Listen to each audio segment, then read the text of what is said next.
ಮತ್ತೆ ಗರಿಗೆದರಿದೆ ರಾಜ್ಯ ಸಚಿವ ಸಂಪುಟ ವಿಸ್ತರಣೆಯ ಕಸರತ್ತು. ಇಂದು ದೆಹಲಿಗೆ ಹಾರಲಿದ್ದಾರೆ ಮುಖ್ಯಮಂತ್ರಿ ಡಿ ಕೆ ಶಿವಕುಮಾರ್ ಹಾಗೆ ಮಾಜಿ ಮುಖ್ಯಮಂತ್ರಿ ಸಿದ್ದರಾಮಯ್ಯನವರು. KPCC ಅಧ್ಯಕ್ಷರಾಗಿರುವಂತಹ BK. ಹರಿಪ್ರಸಾದ್ ಸಚಿವ ಸಂಪುಟ ವಿಸ್ತರಣೆ ಯಾವಾಗ ಅನ್ನುವಂತಹ ಪ್ರಶ್ನೆ. ಮುಂದಿನ ತಿಂಗಳಿಂದ ಅಧಿವೇಶನ ಆರಂಭ ಆಗುತ್ತೆ, ಚಳಿಗಾಲದ ಅಧಿವೇಶನ. ಏನ್ ಮಾಡ್ತಾರೆ ಹಾಗಾದ್ರೆ? ಸಚಿವರು ಬೇಕಾಗುತ್ತೆ. ಸಂಪುಟ ವಿಸ್ತರಣೆ ಬಗ್ಗೆ ವರಿಷ್ಠರ ಜೊತೆ ಚರ್ಚೆ ಮಾಡ್ತಾರೆ ನಾಯಕರು. ಎಐಸಿಸಿ ಅಧ್ಯಕ್ಷ ಮಲ್ಲಿಕಾರ್ಜುನ ಖರ್ಗೆ, ಉಸ್ತುವಾರಿ ಸುರ್ಜೇವಾಲಾ, ಹೈಕಮಾಂಡ್ ನಾಯಕರ ಜೊತೆ ಚರ್ಚೆ ಬಳಿಕ ಪಟ್ಟಿ ಕೂಡ ಫೈನಲ್ ಆಗುತ್ತೆ. ಜುಲೈ 25ಕ್ಕೆ ಸಚಿವ ಸಂಪುಟ ವಿಸ್ತರಣೆ ಬಹುತೇಕ ಫೈನಲ್ ಆಗುವಂತ ಸಾಧ್ಯತೆ. ಆಗಸ್ಟ್ ಮೊದಲ ವಾರದಲ್ಲಿ ಅಧಿವೇಶನ ಅಂತ ಹೇಳಿದ್ದಾರೆ ಸಿಎಂ. ಹೀಗಾಗಿ ಅಧಿವೇಶನಕ್ಕೂ ಮುನ್ನವೇ ಸಚಿವ ಸಂಪುಟ ವಿಸ್ತರಣೆ ಮಾಡೋದಕ್ಕೆ ತೀರ್ಮಾನವನ್ನು ತೆಗೆದುಕೊಂಡಿದ್ದಾರೆ. ಹಾಗಾಗಿ ರಾಜ್ಯ ಸಚಿವ ಸಂಪುಟ ವಿಸ್ತರಣೆಯ ಕಸರತ್ತಲ್ಲಿ ಈಗ ಸ್ವಲ್ಪ ಚರ್ಚೆಗಳು ಗರಿಗೆದರಿದಾವೆ. ದೆಹಲಿಗೆ ಹೋಗ್ತಿದ್ದಾರೆ ಮುಖ್ಯಮಂತ್ರಿಗಳು ಸಿದ್ದರಾಮಯ್ಯನವರು, ಬಿ.ಕೆ. ಹರಿಪ್ರಸಾದ್. ಕೆಲವೇ ಕ್ಷಣಗಳಲ್ಲಿ ವಿಶೇಷ ವಿಮಾನದಲ್ಲಿ ದೆಹಲಿಗೆ ಪ್ರಯಾಣವನ್ನು ಬೆಳೆಸಲಿದ್ದಾರೆ. ಅದಾದ ನಂತರ ಫೈನಲ್ ಆಗಿ ಚರ್ಚೆಯನ್ನು ಮಾಡಿಕೊಂಡು ಪಟ್ಟಿಯನ್ನು ತಯಾರು ಮಾಡಿಕೊಂಡು ಬರ್ತಾರೆ. 25ನೇ ತಾರೀಕು ಸಚಿವ ಸಂಪುಟದ ವಿಸ್ತರಣೆ ಆಗುವಂಥ ಸಾಧ್ಯತೆ. ಅವತ್ತೇ ಕೂಡ ಪ್ರಮಾಣ ವಚನ ಕೂಡ ಇಟ್ಕೊಳ್ತಾರ ಹಾಗಾದರೆ ಅನ್ನುವಂಥ ಪ್ರಶ್ನೆ ಕೂಡ ಇದೆ. ಈಗಾಗಲೇ ಹಲವು ನಾಯಕರು ಲಾಭಿ ಒಂದು ಕಡೆ, ಇನ್ನೊಂದು ಕಡೆ ಹೈಕಮಾಂಡ್ ನಾಯಕರ ನಿಧಾನಗತಿಯ ಬೆಳವಣಿಗೆಗಳು. ಇದರ ಜೊತೆಗೆ ಸಂಸತ್ನಲ್ಲೂ ಕೂಡ ಆರಂಭ ಆಗಿದೆ ಅಧಿವೇಶನ. ಆ ಒಂದು ಬ್ಯುಸಿಲಿದ್ದಾರೆ. ಇದರ ಜೊತೆಗೆ ಮುಂದಿನ ತಿಂಗಳಿಂದ ರಾಜ್ಯದಲ್ಲೂ ಕೂಡ ಅಧಿವೇಶನ ಆರಂಭ ಆಗುತ್ತೆ.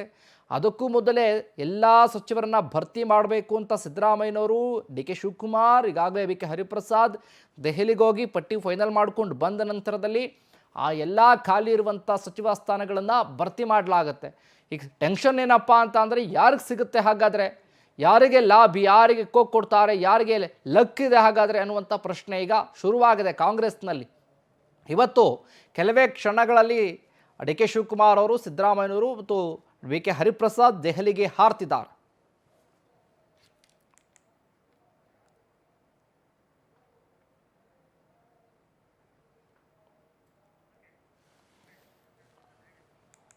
ಇದೇ ವಿಚಾರಕ್ಕೆ ಸಂಬಂಧಪಟ್ಟ ಹಾಗೆ ಹೆಚ್ಚಿನ ಅಪ್ಡೇಟ್ಸ್ ಅನ್ನ ಕೊಡ್ತಾರೆ ನಮ್ಮ ಪ್ರತಿನಿಧಿ ರೂಪೇಶ್. ಡೆಸ್ಕ್ ಇಂದ ಲೈವ್ ನಲ್ಲಿ ಜಾಯ್ನ್ ಆಗ್ತಾ ಇದ್ದಾರೆ. ರೂಪೇಶ್, ನೋಡ್ತಾ ಇದ್ದೀವಿ ಈಗ ಕಾಂಗ್ರೆಸ್ನಲ್ಲಿ ಅದರಲ್ಲೂ ಕೂಡ ಸಚಿವ ಸಂಪುಟ ವಿಸ್ತರಣೆ ಯಾವಾಗ ಅನ್ನುವಂಥ ಪ್ರಶ್ನೆ ಇತ್ತು. ಹಾಗಾಗಿ ಆದಷ್ಟು ಬೇಗ ಮಾಡಲೇಬೇಕು ಅನ್ನುವಂಥ ನಿರ್ಧಾರ, ದೆಹಲಿಗೆ ಹೋಗೋದಕ್ಕೆ ಸಜ್ಜಾಗಿದ್ದಾರೆ. ಈ ವಿಚಾರಕ್ಕೆ ಸಂಬಂಧಪಟ್ಟ ಹಾಗೆ ಅಪ್ಡೇಟ್ಸ್ ಕೊಡೋದಾದರೆ ರೂಪೇಶ್. ಶಿವಕುಮಾರ್ ಹೈಕಮಾಂಡ್ ಎಚ್ಚರಿಕೆ ಹೆಜ್ಜೆಯನ್ನು ಸಂಪುಟ ವಿಸ್ತರಣೆ ಸಂಬಂಧಪಟ್ಟಂತೆ ಇಡ್ತಾ ಇದೆ. ಯಾಕಂತ ಹೇಳಿದ್ರೆ ಕಳೆದ ಸಂಪುಟ ವಿಸ್ತರಣೆ ನೋಡಿದ್ವಿ ನಾವು ಯಾವ ರೀತಿ ಡಿ ಕೆ ಶಿವಕುಮಾರ್ ಜೊತೆ 12 ಜನ ಮಿನಿಸ್ಟ್ರಿಗಳು ಸಂಪುಟ ಸ್ಥಾನಕ್ಕೆ ಪ್ರಮಾಣವಚನ ಸ್ವೀಕಾರ ಮಾಡೋದು. ಅದಾದ ಬಳಿಕ ಸಾಕಷ್ಟು ಹೈಡ್ರಾಮ್ಗಳಾಯಿತು, ಗೊಂದಲ ಆಯಿತು. ರಾಮಲಿಂಗಾರೆಡ್ಡಿಯವರು ರಾಜೀನಾಮೆ ಕೊಟ್ಟರು, ಕೃಷ್ಣ ಬೈರೇಗೌಡರು ಅಸಮಾಧಾನ ಹೊರ ಹಾಕಿದ್ರು, ನಂಗೆ ಖಾತೆ ಬದಲಾವಣೆ ಮಾಡಿಕೊಡಿ ಅಂತೇಳಿ ಮುನಿಯಪ್ಪ ಅವರು ಪಟ್ಟಿ ಹಿಡಿದ್ರು. ಈ ರೀತಿಯಾಗಿ ಈ ಬಾರಿ ಆಗಬಾರ್ದು, ಇದಕ್ಕೋಸ್ಕರವಾಗಿ ಅಳೆದು ತೂಗಿ ಲೆಕ್ಕಾಚಾರವನ್ನು ಹೈಕಮಾಂಡ್ ಹಾಕ್ತಾ ಇದೆ.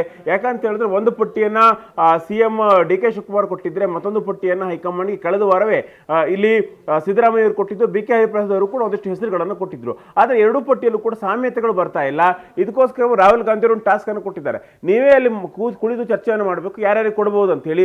ಒಂದು ಅಂತಿಮವಾಗಿರ್ತಕ್ಕಂಥ ಪಟ್ಟಿಗಳು ಎಲ್ಲವೂ ಕೂಡ ಎಲ್ಲರ ಆದ್ಯತೆಗಳನ್ನು ತೆಗೆದುಕೊಂಡು ಒಂದು ಅಂತಿಮವಾಗಿರ್ತಕ್ಕಂಥ ಪಟ್ಟಿಗಳನ್ನು ತೆಗೆದುಕೊಳ್ಬೇಕು ಮತ್ತು ಹೆಂಗ್ ಕ್ಯಾಬಿನೆಟ್ ಅನ್ನು ಮಾಡಬೇಕು. ಇದಕ್ಕೋಸ್ಕರವಾಗಿ ಹೊಸಬರು ಸಚಿವರು ಯಾರಾಗ್ತಾರಲ್ಲ ಅವರಿಗೆ ಮಣೆ ಹಾಕಬೇಕು ಅಂತೇಳಿ ರಾಹುಲ್ ಗಾಂಧಿ ಅವರು ಹೇಳಿದ್ರು. ಅದಕ್ಕೋಸ್ಕರವಾಗಿ ಕಳೆದ ವಾರ ಹೋದಾಗ ಡಿ ಕೆ ಶಿವಕುಮಾರ್, ಸಿದ್ದರಾಮಯ್ಯ ಹಾಗೆ ಬಿ.ಕೆ. ಹರಿಪ್ರಸಾದ್ ವಾಪಸ್ ಆಗಿದ್ರು. ಇವತ್ತು ಮತ್ತೆ ಈಗ ಡಿ ಕೆ ಶಿವಕುಮಾರ್ ಅವರು, ಅದೇ ರೀತಿಯಾಗಿ ಮಾಜಿ ಸಿಎಂ ಸಿದ್ದರಾಮಯ್ಯ, ಬಿ.ಕೆ. ಹರಿಪ್ರಸಾದ್ 3 ಜನ ದೆಹಲಿಗೆ ಹೋಗ್ತಾ ಇದ್ದಾರೆ. ಇಲ್ಲಿ ಸಂಪುಟ ವಿಸ್ತರಣೆ ಚರ್ಚೆ ಮತ್ತೊಂದು ಸುತ್ತಿನಲ್ಲಿ ಆಗುತ್ತೆ. ಯಾಕಂತ ಹೇಳಿದ್ರೆ ರಾಹುಲ್ ಗಾಂಧಿ ಅವರು ಖುದ್ದಾಗಿ ಈಗ ಈ ಬಾರಿ ಭೇಟಿ ಸಿಗ್ತಾರೆ. ಅದೇ ರೀತಿಯಾಗಿ ಅವರು ಕೂಡ ಸಂಪುಟ ವಿಸ್ತರಣೆ ಬಗ್ಗೆ ಚರ್ಚೆಯನ್ನು ಮಾಡ್ತಾರೆ. ಆದ್ರೆ ಇರ್ತಕ್ಕಂಥ ಪ್ರಶ್ನೆ ಅಂತ ಹೇಳಿದ್ರೆ ಯಾರಿಗೆ ಆದ್ಯತೆ ಕೊಡ್ತಾರೆ? ಯಾಕಂತ ಹೇಳಿದ್ರೆ ಪ್ರತಿಯೊಂದು ವಲಯವಾರು ಅಥವಾ ಜಾತಿವಾರು ಪ್ರಾತಿನಿಧ್ಯ ಬಂದಾಗಲೂ ಕೂಡ ಸಿದ್ದರಾಮಯ್ಯ ಒಂದು ಹೆಸರು ಬೇರೆ ಇರುತ್ತೆ, ಅದೇ ರೀತಿ ಡಿ ಕೆ ಶಿವಕುಮಾರ್ ಹೆಸರು ಇರುತ್ತೆ. ಹಾಗಾಗಿ ಅವರ ಲಿಸ್ಟ್ಗಳ ಪ್ರಕಾರವಾಗಿ ಕೊಟ್ಟರೆ ತುಂಬಾ ಜನಕ್ಕೆ ಅವಕಾಶ ವಂಚಿತ ಆಗುತ್ತೆ. ಇದಕ್ಕೋಸ್ಕರ ಬಂಡಾಯ ಎಲ್ಲವೂ ಕೂಡ ಆಗಬಹುದು.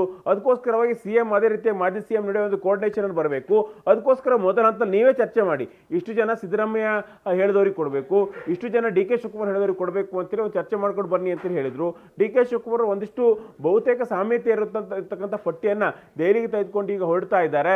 ಹೀಗಾಗಿ ಇವತ್ತೆಲ್ಲವೂ ಕೂಡ ಇವತ್ತು ಅಥವಾ ನಾಳೆ ಒಳಗಡೆ ಕ್ಯಾಬಿನೆಟ್ ಸಂಬಂಧಪಟ್ಟಂತೆ ಒಂದಷ್ಟು ಚರ್ಚೆಗಳಾಗಿ ಬಹುತೇಕ ಹೆಸರು ಫೈನಲ್ ಆಗಬಹುದು. ಹೀಗಾಗಿ ಅದಾಗಿದ್ದೇ ಹೋದಾದರೆ ಜೂನ್ 25ಕ್ಕೆ ಸಂಪುಟ ವಿಸ್ತರಣೆ ಮಾಡುವಂಥದ್ದು ಸಾಧ್ಯತೆಗಳು ದಟ್ಟವಾಗಿರುತ್ತೆ. ಅವತ್ತೇ ಪ್ರಮಾಣ ವಚನ ಅಂತ ಹೇಳಲಾಗ್ತಾ ಇದೆ. ಆದರೆ ಇವತ್ತಿನ ಚರ್ಚೆ ಮೇಲೆ ಡಿಪೆಂಡ್ ಆಗಿರುತ್ತೆ. ಯಾಕಂತ ಹೇಳಿದ್ರೆ ಸಿದ್ದರಾಮಯ್ಯ ಡಿ ಕೆ ಶಿವಕುಮಾರ್ ಪಟ್ಟಿಗೆ ಒಪ್ಪಿಕೊಂಡು ಡಿ ಕೆ ಶಿವಕುಮಾರ್ ಸಿದ್ದರಾಮಯ್ಯ ಪಟ್ಟಿಗೆ ಒಪ್ಪಿಕೊಂಡಿದ್ರೆ ಮಾತ್ರ ಇದು ಒಂದು ಅಂತಿಮ ಹಂತಕ್ಕೆ ಬರಬಹುದು ಅಂತ ಹೇಳಲಾಗ್ತಾ ಇದೆ. ಅದೇ ರೀತಿ ಬಿ ಕೆ ಹರಿಪ್ರಸಾದ್ ಅವರನ್ನು ಕೂಡ ಸಂಪೂರ್ಣ ಒಳ ತೆಗೆದುಕೊಳ್ಬೇಕಾ ಬೇಡ ಅನ್ನೋ ಚರ್ಚೆ ಕೂಡ ಇದೆ. ಹೀಗಾಗಿ ಎಲ್ಲಾ ಚರ್ಚೆಗೆ ಇವತ್ತು ನಾಳೆ ಬ್ರೇಕ್ ಬೀಳುತ್ತೆ. ಇನ್ನ ಜುಲೈ 25, 26, 27 3 ದಿನಗಳು, ಒಂದು ದಿನ ಪ್ರಮಾಣ ವಚನ ಆಗಬಹುದು ಅಂತ ಹೇಳಲಾಗ್ತಾ ಇದೆ. ಶಿವಕುಮಾರ್, ಥ್ಯಾಂಕ್ ಯು ರೂಪೇಶ್ ನಿಮ್ಮೆಲ್ಲ ಮಾಹಿತಿಗಾಗಿ.